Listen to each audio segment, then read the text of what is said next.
싱킹 브릿지 타임즈 2024년 11월 2일자를 진행하도록 하겠습니다. 구독, 좋아요 부탁드립니다. 오늘의 편집 내용 되겠습니다.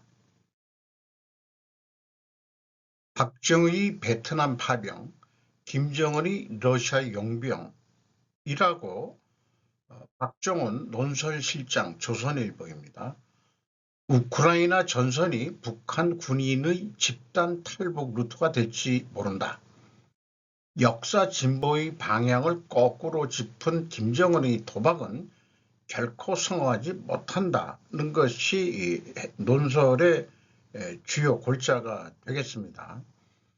이번에 그 북한 군대의 그 파병이거나 참전했다고 하는 것은 적절치가 않다. 왜냐하면은 그 북한군의 군복을 입고서 참전을 해야 파병이다. 이렇게 되는 건데, 러시아 군복을 입고 그렇게 위장을 한다고 그런다면은 이건 용병에 지나지 않는다. 그리고 그 김정은의 외화벌이에 전쟁 노동자로 파견된 것이다. 이렇게 이제 규정을 했습니다. 반대로 우리는 베트남전에 우리가 참전했었는데, 그때 베트남 파병은 미군을 한반도에 붙잡아 두려는 박정희 대통령의 승부수였다. 당시 미군은 주한미군 2개 사단을 빼내 베트남으로 투입하려 했는데 미군이 일단 나가면 돌아오지 않을 가능성이 많았고, 그때 우리나라 군사력으로는 북에 밀리던 상황이니까 한국군을 대신 내보내겠다고 해서 미군 차출을 막았다는 거예요. 저도 그때는 좀 60년 전이니까 어려서 잘 모르겠습니다. 어쨌든 파병 2년 뒤인 1966년 박정희는 장병 경력차 베트남을 찾았다는 것도 얘기를 하면서 김정은이가 몇천 명 보내놓고 그 격려차 할 일은 없겠죠. 나중에 알려진 대로 베트남 전쟁의 본질은 복합적이었다. 그러나 우리가 한국군이 참전한 입장에서는 정보가 제약되어 있었기 때문에 자유민주주의를 위한 싸움임을 추호도 의심하지 않고 우리는 참전했었다. 그리고 그 결과는 한미동맹이 혈맹으로 격상됐고 그때 구식 애만소총이 M16으로 교체된 것도 이때부터입니다. 제가 고등학교 시절 때 교련을 배울 때 M1이 얼마나 무거운지 제 키 정도만큼 큰 거죠. 미국 애들 신체 기준으로 해서 만들어 놓은 거니까 그거 가지고 뭐 저기 16개 동작인가 그 총검술도 훈련을 했었고, 물론 모의품입니다만은 어쨌든 나중에 M16으로 그 훈련용이 대체된 것도 기억이 납니다. 이때부터 이제 그 우리나라에서 그 장비 제조 권한을 받아내 가지고 박정희 정부는 국방과학연구소 등을 설립해서 군수산업을 움직였다, 육성했다. 그 시초가 현재 세계 시장에서 꼽히는 K방산의 시작이었다. 이렇게 소개를 하고 있습니다. 기후변화는 사람마다 다를 것입니다. 영어로는 Climate change will be different for everyone으로 피터 자이안이 11월 1일 뉴스레터 내용입니다. 기후변화는 뭐 다들 그 문제다 하는 것을 알고 있습니다만은 어쨌든 그 기후변화 때문에 사망률이 높아지고 기능이 저하되어 가난한 지역에 더 큰 영향을 미칠 거다. 어쨌든 식량 생산이 큰 관심사인데 일부 지역은 도움이 될 수도 있지만 많은 지역에서 농업산업을 잃거나 생산량을 유지하는데 더 많은 어려움을 직면하게 될 것이다. 어쨌든 기후변화는 식량 가격이 폭등할 수도 있다. 이렇게 이제 예측해 볼 수 있지 않겠냐. 이런 얘기인 것 같아요. 그리고 이 서양인 입장에서는 그 주요 작물이 밀인데 그 한계 지역에서 현재 재배되고 있기 때문에 조그만 그 기후 영향에 큰 그 생산량에 영향을 미칠 것이다. 나쁜 방향으로 이런 의견을 제시하고 있네요. 그런데 이 기후변화만의 문제가 아니고 우리는 수십 년 동안 이제 한 세 가지의 중요 공통적인 세계적인 문제 이것 속에서 그 많은 얘기를 할 수밖에 없을 것이다. 기후변화, 탈세계화, 그 다음에 인구 감소 이게 어떠한 식으로도 상호 영향을 받아가면서 세상을 변모시킬 것이라고 생각이 들어가네요. 이것을 저는 나중에 어떤 얘기들이 많이 나오게 되면은 이런 것들을 그 기후변화와 탈세계하고 어떤 인과관계를 또 도출해낼 수 있겠느냐, 또 탈세계와 인구 감소와 어떤 그 인과관계를 도출해낼 수 있을 거냐, 또 인구 감소와 기후 변화를 또 어떻게 도출해낼 수 있을 거냐, 이런 관점에서 한번 세상을 바라보는 눈을 넓혀야 되겠다 하는 마음이 들어가네요. 뭐 이런저런 생각에 최근에 국내에도 진보주의자들이 많죠. 좌빨이라고 하는 것은 너무 좀 공격적인 표현이라서 진보주의자들이라고 좀 말을 좀 지칭해 놓고 그 진보주의자들은 노동자가 주주인 기업을 지향하는 것인지 하는 제가 그 스스로 질문을 던져봤습니다. 소비협동조합이 아닌 생산협동조합으로는 서울우유가 유일하게 기억됩니다. 공공의료법인은 의료 노동조합원들이 주인이 되고 싶은 것을 말한다. 이렇게 생각이 들고요. 그래서 자본 유치를 위해 주식회사 형태를 취하되 노동자가 주주인 제조업 주식회사는 가능한가? 아마도 쉽지가 않을 것 같아요. 그러니 자본 유치 및 운영 자금을 정부 지원금의 형태로 쉽게 가려 할 것이다. 그러기 위해서는 반드시 진보주의자들이 정권을 장악해야 하는 논리가 성립이 되는 거 아니겠느냐. 그러니까 어쨌든 자기네들의 사상을 위해서 그 사회를 이끌어 나가려니까 정권을 장악해야만이 이 사회주의적인 그 경제를 만들 수 있는 거 아니겠느냐 이런 얘기가 되겠죠. 100% 노동자 주주라고 하더라도 결국은 그 노동자 속에서 경영진을 선출해야 되고 걸출한 경영 능력을 인정받아야 합니다. 그런 역량을 가질 수 있을까 한번 의문을 던져보고요. PC주의는 중심층과 주변층으로 이분법해서 약자인 주변층을 위한다는 명분을 항상 내세우죠.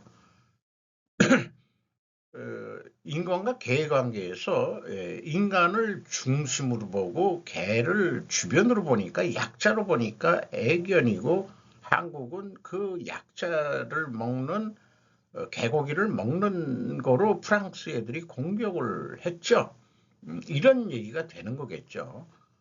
또 뭐 아주 확실한 것은 자본가 대 노동자인데 자본가가 중심축이고 주변을 노동자로 보니까 노동자를 약자로 봐서 노동조합으로 결성을 해서 단결력으로 대항해야 된다는 논리가 나오게 된 거죠. 그러면은 노동자가 100% 주주 회사에서는 이 중심과 주변이 어떻게 바뀔지 그게 매우 궁금하네요.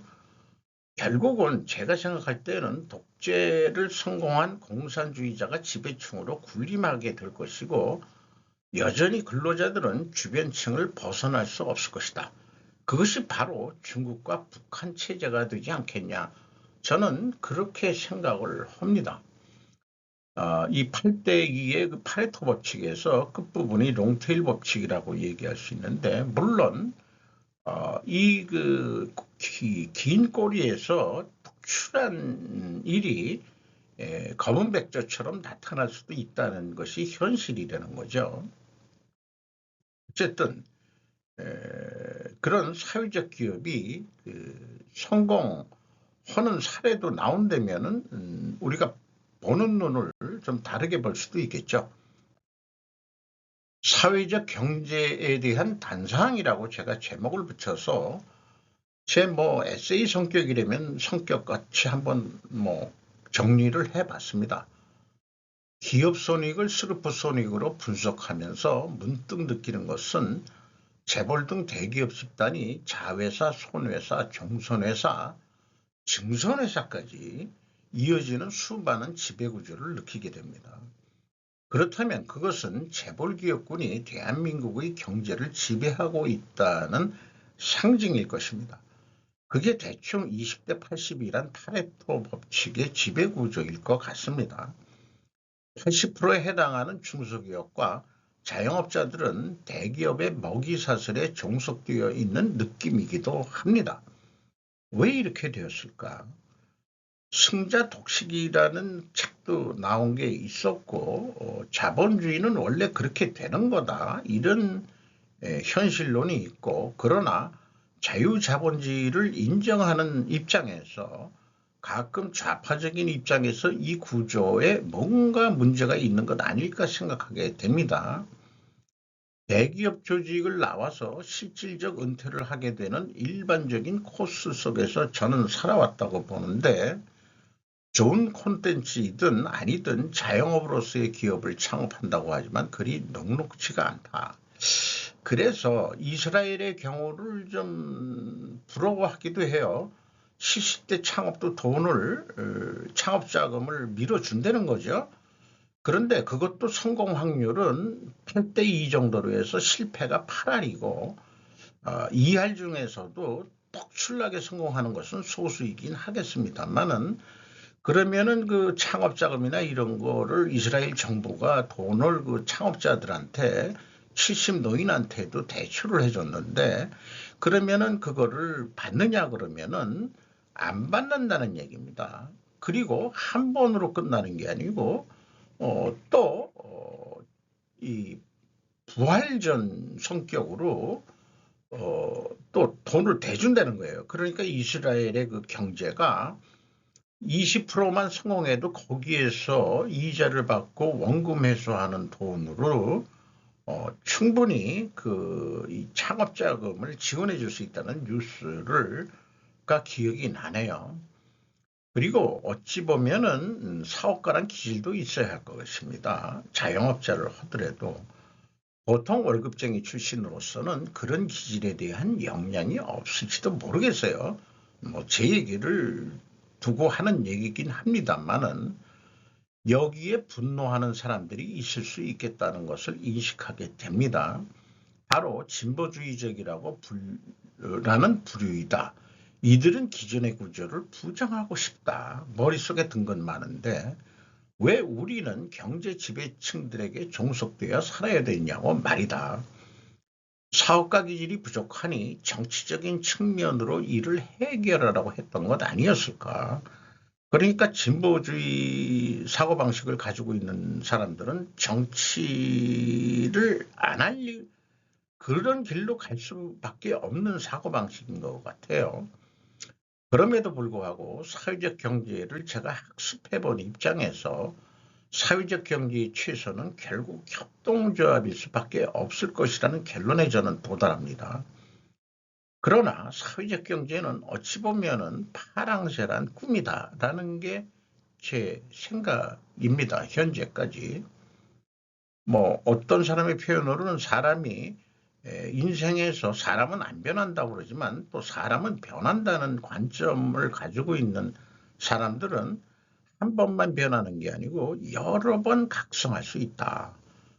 상황에 따라서 그 각성이 어느 방향으로 가게 될지는 그 사람마다 다 또 틀리다 할 수 있겠죠. 안독, 카자흐스탄, 한국과 100억 달러 규모의 컨소시엄 구성 추진, 원자력 발전소 프로젝트, 김현빈 코리아타임즈입니다. 카자흐스탄이 첫 번째 원자력 발전소 건설 계획을 추진하고 있답니다. 한국을 포함한 다양한 국제 파트너와 컨소시엄을 구성할 가능성을 모색하고 있다고 알리베 칸티로프 카자흐스탄 외교부 차관보가 밝혔다.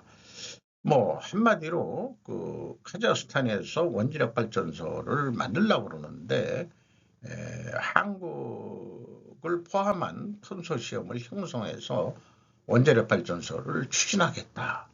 그리고 카자흐스탄은 자기네들이 원자력에 올려있는 우라늄을 자기네들은 풍부히 가지고 있음에도 불구하고 자기네들은 그런 거를 안 했었다. 이런 얘기를 했지만 향후 카자흐스탄도 산업발전이라든지 이런 등등으로 해서 전기 수요에 의해 가지고 또 현재로서는 화력발전을 위주로 하고 카스피에 있는 쪽에 석유 그 유전 쪽은 수출을 해서 또 팔아먹기도 바쁘고 어쨌든 또 거기도 그 뭐 LNG 발전이 있고 석유 발전이 있는 것 같은데 노후화돼 가지고 뭐 새로 그런 화력 발전소를 짓느니 원자력 발전소를 또 추진하겠다 이런 내용인 것 같습니다. 컨소시엄에는 한국, 프랑스, 중국, 러시아 등 4개국이 포함될 것으로 예상된다. 한국과 프랑스는 항상 경쟁이고 중국과 러시아를 끌어들이면은 또 상호간 또 경쟁이 되고 그러면은 카자흐스탄 입장에서는 자 서방 쪽도 불러들이고 그러면 서방의 반대는 동방인데 중국과 러시아 이렇게 이제 그 서방 동방으로 분류하기는 좀 어렵겠네요. 서구 세력과 서해주의 세력 이렇게 좀 불러 들여가지고 자기네들은 그러면은 여기 아마 튀르키예 에르도안 대통령 같은 입장을 취하는 것 같은 그런 느낌이 들어가네요.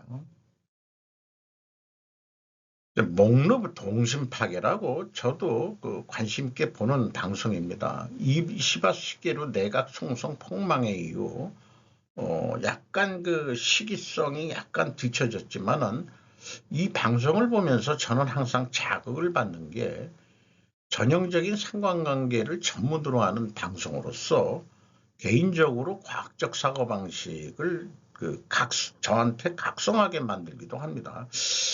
왜냐? 너무나 수많은 자료 가지고 그 상관관계로 풀어매기다 보니까 세상이 복잡해지고 잘못하면은 자꾸 소설을 쓰게 되고 이런 게 있는데 이 잘못하면은 그 음모론으로 들어가고 다른 증거가 하나 말하자면은 이 반대되는 그런 사건들이 또 이슈가 된다 그러면은 풀어매겼던 상관관계 논리는 무너져 버리거든요. 그런 그 약점을 가지고 있습니다. 상관관계라는 게. 이시바 총리는 한일 새 출발점은 일본의 겸허한 역사인식이다고 표현했던 사람이라고 그러고 이번에 그나마 한국에서 관심을 모은 건 이시바 총리의 아시아판 북대서양 조약기구 구상이었는데 여기에는 핵 공유와 핵 반입, 전술핵 배치 등을 검토를 요구하는 등 파격적인 내용을 담고 있다. 한겨레가 9월 30일 날 보도를 한 내용입니다. 안 된다고 일본 언론에서도 이미 얘기를 했어요. 그거는 일본이 하겠다고 해서 되는 게 아니지 않느냐라고. 그래서 진행자는 정치인은 30% 속내만 밝혀라. 이런 것들은 너무 뜬금없다 이런 얘기예요. 아시아판 나토는. 자민당 정치자금 문제로 파벌이 없어지면서 지지율 하락에 이시바에게 묶어서 독박을 쓰게 한 게 이번 총선 아니냐 이렇게 이제 해석을 하네요. 그런데 총선 실패의 근본 원인은 일본이 보통 국가화를 시도했기 때문일 것이다라고 진단을 하고 있습니다. 그리고 이번 총선에서도 일본 공산당이 돈봉투 사건을 또 터뜨렸답니다. 왜냐? 돈 봉투를 받은 거는 전에 얘기해서 자민당 내 각파가 자기네들 해산하겠다. 이렇게 됐는데 아소파는 우리는 못 없어요. 우리는 그렇게 받아먹은 거 없어. 아소파는 기시다파도 그 해체를 했죠. 그래서 그 지난 이런 연루된 그 국회의원을 이번에도 공천되었다는 것을 또 터뜨렸다는 얘기예요. 이런 거로 이제 그 중의원 선거에서 참패한 거 아니냐. 아까 하다라는 공산당 그 잡지가 실었는데 공산당이 이걸 일반 언론 매체가 더 확산하는 모양새라는 겁니다. 근데 여기에서 이제 소설 추정으로서 바이든 측이 작업했을 수도 있지 않느냐. 공산당을 이용하는 경우가 많다고 그래요. 그런데 반대로 핵을 포기한 한국은 전자권 이전 전환 작업이 지금 진행 중이고, 그런데 만약에 한국이 주도해서 전자권인 게 전시작전 통제권이죠. 전자권 수행을 제대로 못한다면은 어떻게 되느냐, 더 미국의 경속이 될 것이다, 이런 생각을 해보게 됩니다. 그래서 이 진행자의 그 총선 참패 그 원인을 일본주도 보통 국가화가 노출이 됐기 때문이다라고 봤습니다. 그래서 이제 공산당으로 하여금 그 돈봉투 사건에 연연했던 국회의원들이 이번에 또 공천을 받았다는 걸 터뜨리게 해가지고, 거기다가 이제 뭐 경제 문제도 좀 껴붙이는 건 항상 껴붙이겠죠. 그래서 이렇게 충분 조건으로 해보면은 만약 아시아판 나토를 일본이 주도한다면은, 그러면은 이시바는 총선에 참패하게 될 것이다. 왜냐하면은 일본 주도 보통 국가화가 쉽게 노출을 했기 때문이다. 이렇게 이제 원인 가정을 해볼 수 있겠습니다. 이 원인 가정이 맞대면은 필연적으로 존재할 다른 결과는 일본 핵 공유는 불가하다. 일본 내에 핵 배치는 할 수 있겠습니다. 전술핵 배치를. 그러면은 그건 미국 그 기지 내에 배치하는 형태가 될 수밖에 없겠죠. 어쨌든 그 전자권이라는 것은 핵 그 운영 공유하는 그런 작전도 우리나라는 미국과 조금 진전이 더 됐죠. 그만큼 뭔가 우리가 미국한테 협조를 그동안에 잘 해왔다는 얘기로 들립니다. 그래서 일본 주도 일본판 나토는 애전역에 무리하다고 언론 매체는 보도했다. 일본의 돈 봉투 사건들은 어제 오늘의 이야기가 아니다. 그래서 엘리트 중 일부는 그것 가지고 그 선거 승패가 결정나는 것은 아니다라고 주장하는 사람이 있습니다. 그게 아니고 딴 데 그 원인이 있다. 그게 지금 얘기한 일본주도 보통 국가화라든지 이런 것들이 깔려 있는 거라고 일부 느끼는 그 일본 내 엘리트들도 있습니다. 물론 이제 경제 문제는 곁들여서 항상 얘기는 하고 있습니다만은, 자민당의 선거 실패는 잃어버린 30년을 벗어나고 임금이 오르고 금리도 오르는 시기에 행한 것이다. 일본 국민들의 표심을 정확히 그 원인을 분석한다는 것이 시도 자체가 어려울 수도 있다. 제 개인적인 수준에서는요. 혹시 조금 오른 금리 인상이 그리고 실질소득 감소가 주요타였지 아니었을까?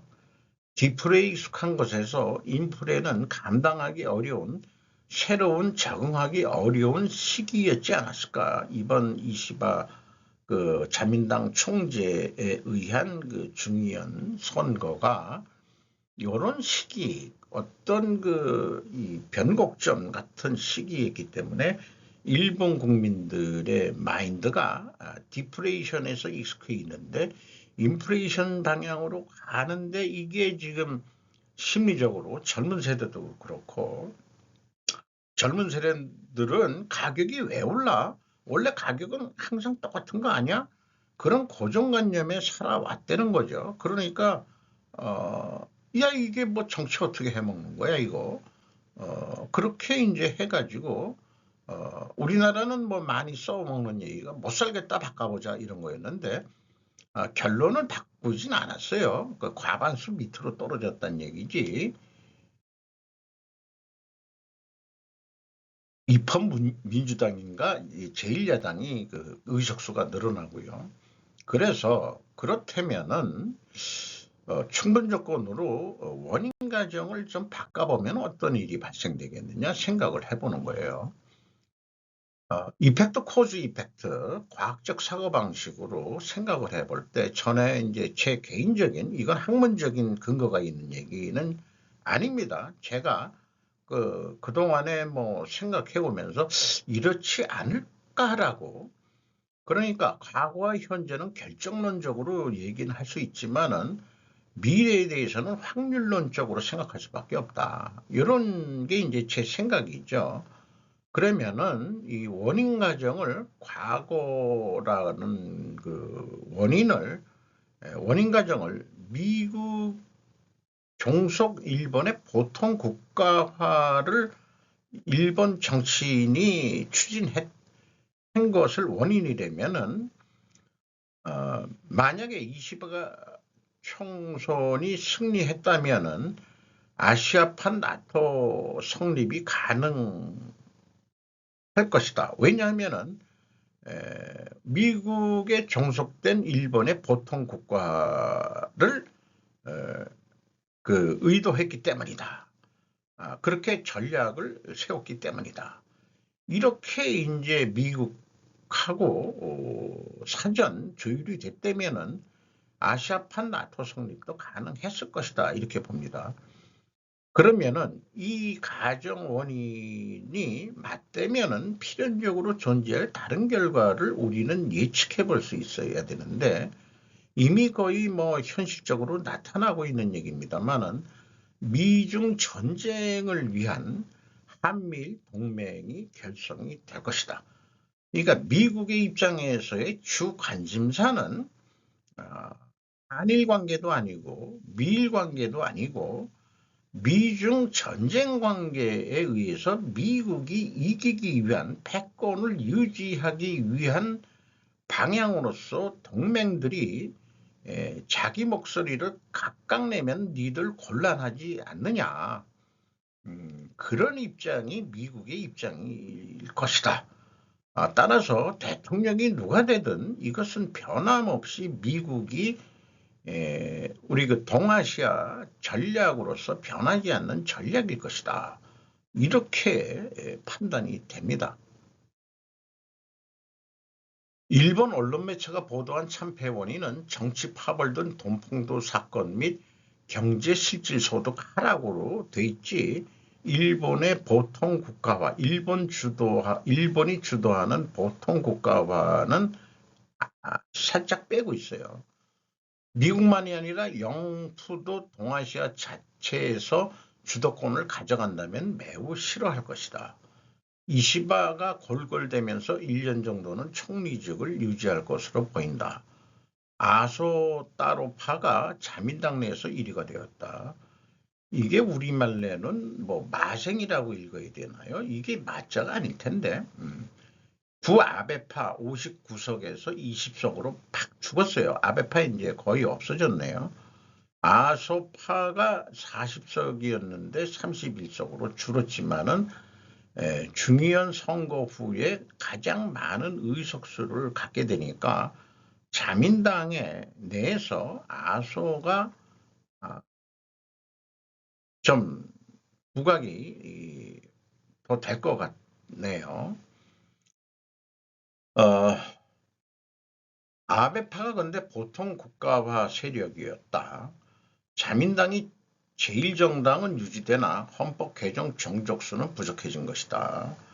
그러니까 헌법을 개정해서 보통 국가화 한다는 것을 누군가는 좀 방해를 놨다. 이런 게 이제 그 진단인 것 같습니다. 그래서 한국 자체 행보장 얘기 꺼내지도 마라. 뭐 그런 얘기 끝나서 끝내는 꺼집어내는 정치인들이나 대통령은 말년이 다 안 좋았다 이렇게 얘기를 하는 거예요. 그리고 한국의 진정한 보수는 한국의 그 유구한 역사와 민족의 정체성을 지키면서 경제 안정을 꾀하는 세력이어야 되는데 기독교가 왜 보수냐 지금 좌파는 카톨릭이 우파는 개신교로 인식하게 된 것도 이것이 우리 스스로 한 게 아니고 뭔가 서구 세력에 의한 작품 결과일 수도 있다고 생각을 해봐야 되지 않느냐 이런 얘기를 하고 있는 거죠. 윤 대통령은 불교예요. 그러니까 기독교도 흥치뻥이고 카톨릭도 흥치뻥인지 모르죠. 그런 생각도 들어가요. 왜 이 대통령 지지율이 낮느냐? 국정을 못해서 김건희 여사 때문에 근반적으로 들어가면은 이거를 내일자에서는 지지율에 대해서 지금 제가 얘기한 대로 근본 과정은 종교가 다르기 때문이다. 이렇게 한번 논리적으로 풀어 매겨봐야 될 것 같습니다. 일본 합동이어라는 데가 어쨌든 뭔가 의무로 영향력을 미쳤었다 이런 얘기를 하는 거고 이게 1960년에 체결이 됐는데 이게 비밀 조직이 같이 움직였다 이런 얘기예요. 정부 간의 합의를 결정할 권한이 없지만 미일 양측의 동의가 없다면 협정 내용은 공표되지 않는다. 지금은 이 위원회가 없어졌다고 하지만은 일미합동위원회 조직은 일본의 행정부 수장들 이런 사람들이나 이 주요 인물들이 참석을 하고는데 미국은 미군 사령부내에 다 군인들만 참석을 하게 돼 있다. 그러니까 이 일본 합동위원회는 패전 후에 GHQ의 연장선상에 있으면서 일본 정치에 영향을 미치는 행동들을 의사결정들을 해오지 않았을까 이렇게 되는데 민주당이 집권한 적이 있죠. 여기에 이제 민주당 총재 이 사람 이름 기억이 안 납니다만은 그런데 거기서 결정된 일들이 왜인지 모두 비밀이라고 저한테도 전혀 보고가 없었습니다. 그렇기 때문에 어떤 외교사항을 협의했다는 내용조차 보고가 없었습니다. 현실적으로 이러한 일이 존재하고 있습니다. 그래서 미일합동위원회는 일본의 헌법보다 위에 있다고 생각됩니다. 참 우리나라 대통령제에서 이런 한국합동위원회 이런 게 만약에 현재도 존재한다 그러면은 대통령은 허수아비라는 얘기가 되는 수밖에 없는 거죠. 일본이 그렇게 조정을 당해 왔었다라고 상관관계로 풀어 매기고 있는 거예요. 그래서 성장률이 팍 떨어졌을 때가 2008년 모기지론 사태, 서브프라임 그 사태에 빠졌고 지금 다시 2014년에 이때쯤 내려갔는데 동일본 대지진 일어났을 때 이렇게 팍 떨어졌고 서브프라임 할 때 떨어졌고 그 다음에 그러면은 2013년에 떨어진 거는 그때 뭐가 또 있었을 거예요. 일본 사람들은 민주당 집권 시 경제 폭락을 경험한 악몽을 기억한다. 요 시기 있는 것 같습니다. 요 시기 올라갔다가 다시 내려가고 뭐 그러는 거. 그리고 너무 상관관계로 해가지고 왔다 갔다 해가지고 일본을 지배하는 제1동포들은 누구이고 본명은 무엇인가라고 2024년 2월 6일 날 장인애들이 목로 정예방송이라는 걸 한다는데 요거는 돈 주고 봐야 되는 거로 되어 있어요. 뭐 그렇게 비싼 건 아닙니다만은 정식 회원 가입하고 싶은 생각도 없고 그냥 공개된 것만 보고 있는 거죠. 그런데 이거 어떻게 읽어야 되는지 모르지만 우리는 소전이죠. 소전. 소자가 맞나요? 2등 뭐 잠깐 어쨌든 그 뭐 모르는 한자가 많으니까 전자만 알고 행구 뭐 잠깐 이런 사람이 있는데 젊었을 때 사진인 것 같습니다. 이 사람이 어떤 민주당 집권 시 어떤 표현을 했냐면은 2008년 참의원 외교방위위원회에서 9.11 테러의 주모자 알카에다의 오사마 빈 라덴의 개입의 의문을 제기했다. 워싱턴 포스트와의 인터뷰에서 세계무역센터는 비행기에 의해 무너진 게 아니라 기폭 장치에 의해 무너졌을 가능성이 있다는 등을 주장했다.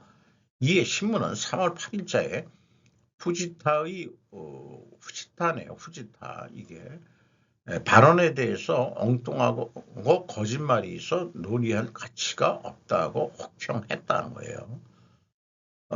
음모론 같은 골치 아픈 얘기를 했다는 얘기죠.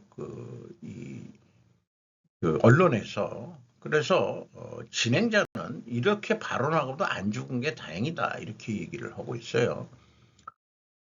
그 참패 원인으로 상관관계에서 이것저것 풀어매기는데 좀 너무 이 상관관계를 너무 거미줄처럼 엮는 거 아니냐 하는 생각도 있긴 있습니다만은 뭐 물론 이제 상관관계로 보면 연결 안 된 게 별로 없겠죠. 빠친코 산업과 제일한국 조선은 기업에 대해서 소개를 하고 있고 그리고 히라사와 가치이라는 사람이 있는데 이 사람이 후쿠오카에서 간첩단 수사를 했던 사람이고 레바논의 망명한 일본 적군파를 수사도 했고 주 영국 일본 대사관 근무도 했고 빠친코 업계를 관할하는 경찰청 보안과장도 했다. 이 사람이 전국 공영 선불카드를 쓰게 했는데 현금 결제는 안 되고 카드 결제만 해라. 이렇게 주장을 또 했다는 거예요. 뭔가 카드를 쓰면 다 추적이 가능하니까. 그런데 이런 사람이 빠친코 업계에 대해서만큼은 우호적이다. 빠친코 메이커의 3위 회장으로 기억이 안 납니다만 자관 빠친코에 대해서 과다한 규제를 해서는 안 된다. 뭐 이렇게 되는데 뭔가 이 빠친코 수입이 북한의 자금원이 되고 있다는 것에 대해서 1993년 외무대신인 묵토 가분이라는 사람이 얘기는 들었는데 저는 참 조금도 인지하지 못하고 있습니다. 그래서 계속해서 다양한 정보에 대해서는 강한 관심을 가지고 정보 수집에는 노력하고 싶습니다. 요게 이제 일본식 표현인 바인데 난 잘 몰라요. 그걸 이렇게 얘기하는 것 같아요. 어쨌든 이 히라사와 가치에라는 사람이 빠친코 업체하고 친분이 있는 거를 또 소개하면서 일본 정치 돈 봉투 사건 등의 이 빠친코 산업의 정치 자금 근데 더 중요했던 것은 아마 통일교였지 않았느냐. 구통일교. 뭐 세계 무슨 가정 평화 어쩌고 평화자 들어가는 그러니까 그냥 구통일교라고 얘기하죠. 구통일교 재단이 일본 정치인들을 쥐락펴락하는 정치자금줄이 되고 있다는 것에 대해서는 그래서 제일동포내에서 일본 내에 일본인들이 중심이고 제일동포들은 주변이다 하는 게 아닐 수도 있다. 대부분은 주변이겠지만 일본인으로 귀화했든지 아니면은 일본인을 뒤에서 후견을 하면서 영향력을 행사하는 제일동포들이 꽤 많이 있다는 설이 있죠. 그런 것까지 상관관계로 얘기를 하고 있네요. 거기다가 일본은 일본 엔터테인먼트계와 언론 매체까지 영향을 미치는 대부 자니스라는 회사에 대해서도 소개를 하고 있습니다. 이 사람이 뭐 미국식 엔터테인먼트 들어오고 또 미국에서도 근무를 했던 사람이라고 보니까 어찌 보면은 미국에서 근무했던 사람은 그 패전 후에 이런 엔터테인먼트 쪽에 일본인들의 그 어떤 그 관심, 뭐 사메스 정책이라고 뭐 유명하잖아요. 스포츠, 그 다음에 스피드? 아니, 스포츠, 그 다음에 사메스가 뭐죠? 거기에 섹스도 하나 들어가는데 아마 그 일본이 그 섹스 산업 이런 것 쪽으로 해서 이 야마무도 정신, 무사 정신을 죽이기 위한 그런 거로 획책을 나쁜 의미에서의 획책 이런 거를 하는데 이 자리스가 대단한 역할을 하고 있었다 하는 것까지 생각을 하고 있고 이 후지시마 줄리 게이코라고 그러니까 이제 영어 이름을 중간중간 쓰는 건데 미국에서 들어왔다는 얘기가 되겠죠. 그래서 지금 자니스 사무소 대표이사를 하는데 남편이 있는데 남편도 무슨 대학을 나왔는데 그게 그 현재 천황하고 학교가 됩니다. 그래서 이 서구 입장에서는 미국 입장에서는 일본의 기독교화 정책은 황실에까지 작업을 하고 있다 하지만은 안 없어지죠. 어쨌든 제 생각에는 신사참배에 대해서 일본 측 입장이라면은 미국 입장이나 우리 입장이나 신사참배는 뭐 그 옛날 제국주의의 향수를 네가 젖었냐? 그걸 다른 측면에서 얘기한다면은 일본의 정신을 안 잃어버리려고 하는 작업일 수도 있겠다 하는 그런 측면으로 바라볼 수 있지 않겠냐. 그런 생각을 또 해보게 되네요. 1일부터 중국 무비자 여행 열린다. 최대 15일 체류 가능. 이게 갑자기 어떤 사건이냐. 아주 뜬금없이 베이징 이윤정 특파원 조선 비즈에서 보도를 했는데 8일부터 이제 중국의 무비자 입국이 된답니다. 자, 우리나라는 제주도나 한국이나 다 무비자 입국을 하게 돼 있는데 비자협정에 의해서 제주도만 그렇게 한 거죠. 그런데 이게 뭐 계속해서 되는 게 아니고 내년 12월 30일까지만 한다. 중국이 한국을 일방적 무비자 대상 국가에 포함한 것은 내수 활성화 기조가 반영된 것으로 풀이된다.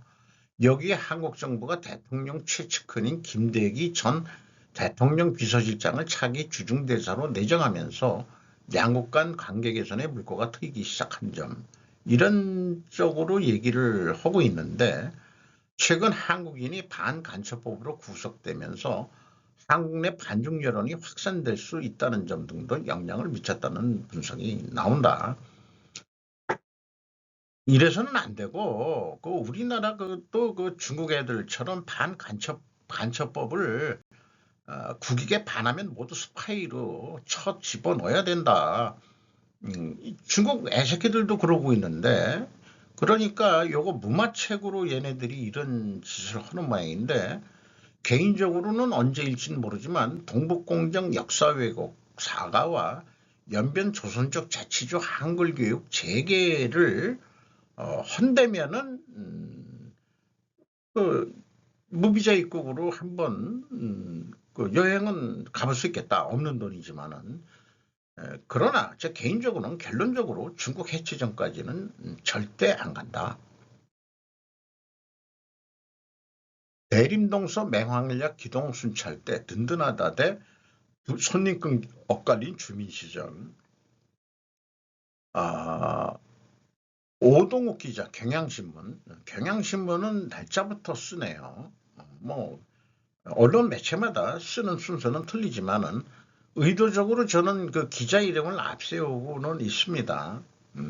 그 다음에 이제 소속 그 언론 매체를 얘기하고 있고, 어쨌든 이게 지난 2월 20일 그 경찰청이 범죄 예방 목적으로 기동 순찰대를 신설해가지고 대림동에서 지난달 12일 소고 가게에서 차린 불법 담배 공장도 적발했고 9월엔 중국과 북한에서 진통제로 사용하는 마약류 정통편 판매자를 붙잡기도 했다. 판매자지 유통의 뿌리는 못 잡았다는 얘기일 거예요. 과일 장사를 하는 정모 씨는 점심 저녁 할 거 없이 시시때때로 경찰 4~5명이 정도가 순찰한다며 든든한 마음이 든다고 말했다. 어쨌든 술에 취한 사람의 난동 등 범죄 사고를 예방할 수 있다는 것이다.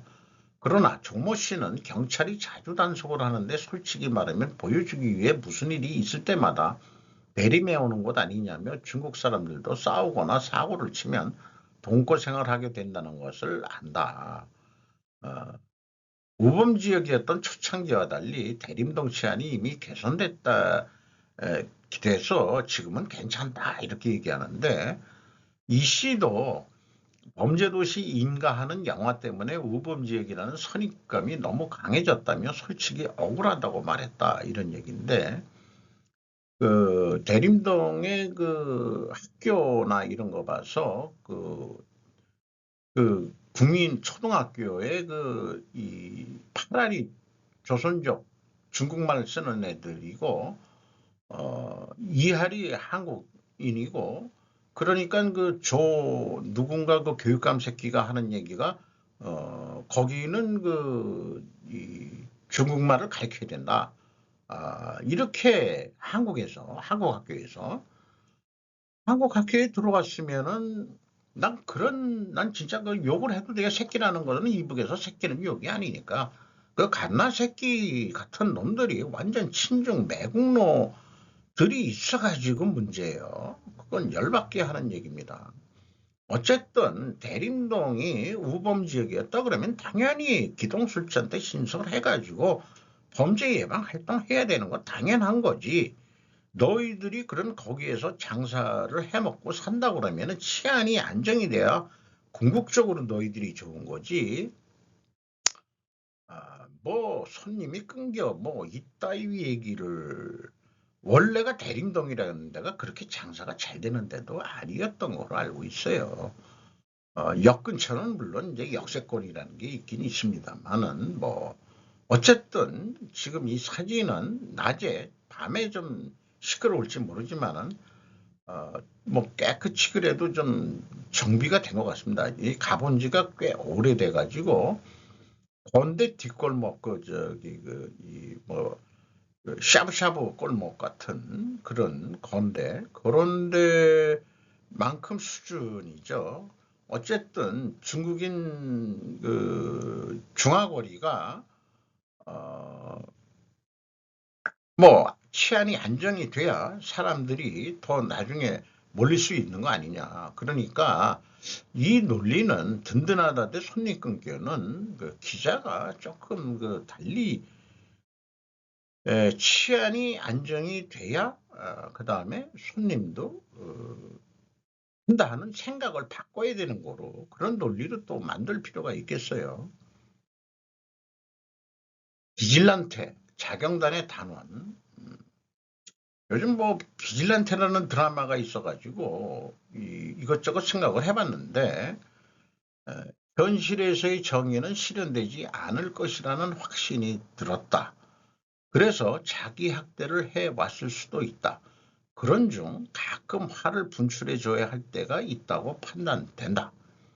그래서 말은 의견일 뿐 사실이 아니다. 행동만이 유일한 진실이다라고 그렇게 이제 궤변이 되면 궤변 같진 않아요. 행동 없는 믿음은 죽은 믿음 신앙 쪽에서도 그렇게 얘기를 하거든요.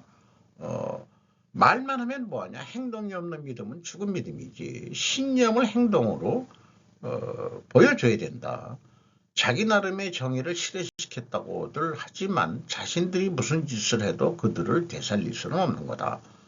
만약 죽은 사람이 있다면 그들은 누구인가? 바로 주인공 부류에서 수없이 죽어나가는 엑스트라 군들이다.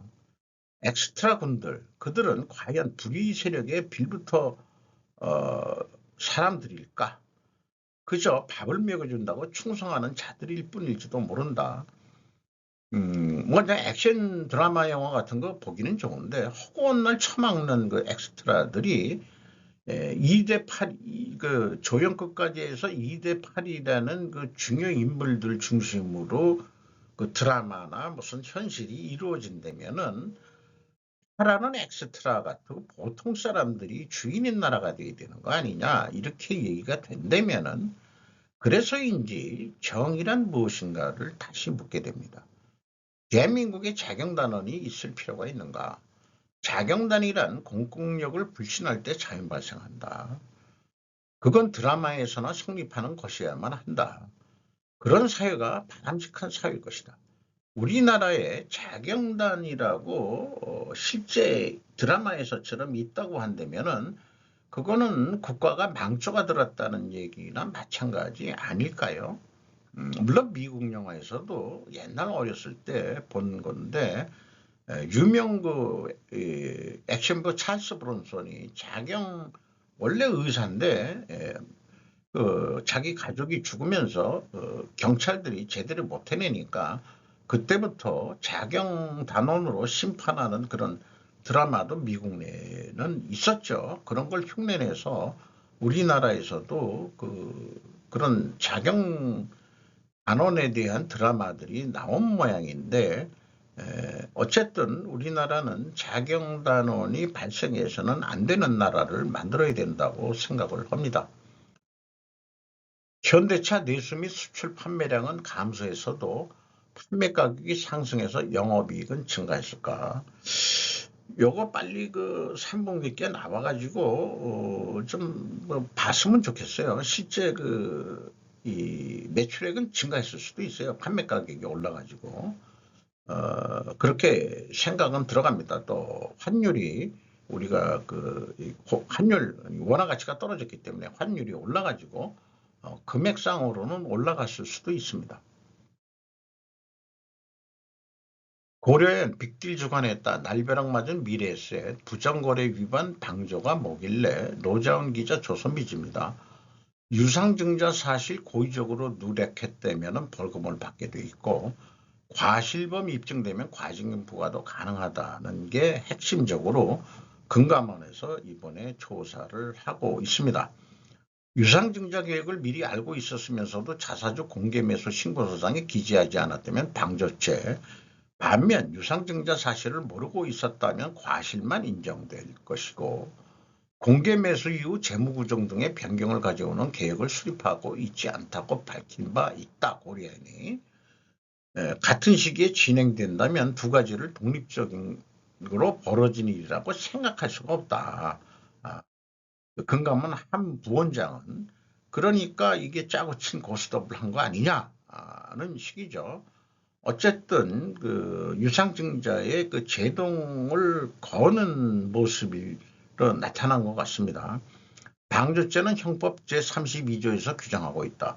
타인의 범죄를 방조한 자는 정범으로 처벌하고 정범의 형은 정범, 범죄의 실행 행위를 하는 것에 형보다 감경한다라고 돼 있는데 유상증자가 범죄 행위는 아닐 건데 이런 방조죄까지 적용을 한다는 얘기는 금감원이 어떤 편에 쓴다는 건 아니겠죠. 자기네들 객관적인 입장에서 감독기관 역할을 제대로 수행하겠다는 뜻으로는 얘기가 들리긴 들리는데 어떨지 잘 모르겠습니다. 어떻게 나중에 이제 또 이게 사건이 전개될지. 이상 마치도록 하겠습니다.